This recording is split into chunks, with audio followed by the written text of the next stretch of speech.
Hello guys, তো রাত হয়ে যায়। তো গ্রামের এই দৃশ্যটা জাস্ট অপূর্ব লাগে। তো আমার জামাইবাবু আর বড়দিদি মিলে আমাকে বললো যে ওখানকার রক্ষাকালী পুজো হয় রাত্রির 12টার দিকে। তো আমি ওদের সাথে 10টার মধ্যে রেডি হয়ে রওনা হয়ে যাই। তো ওখানকার মিনিমাম মানে মানে ঠাকুর বলতে অনেক ঠাকুরই আসে। তো মেন ঠাকুর সেটা বড় ঠাকুর, হয়তো প্রথমে আপনারা দেখতে পেয়েছেন। এটা নাকি এখানকার এদের জাগ্রত ঠাকুর।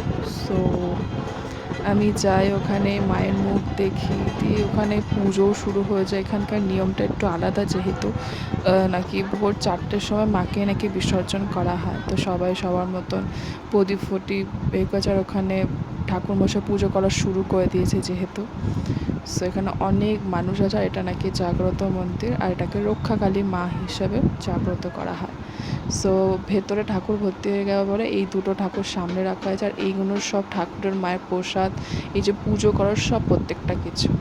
আর আমি এখন যেটা নিয়ে যাচ্ছি, যেটাতে মুখ দেখতে পাচ্ছেন, ওটাই হচ্ছে মেন ঠাকুর, যেটা বড় ঠাকুর দেখতে পাচ্ছেন, জুম করে দেখাচ্ছে, এটাই হচ্ছে মেন।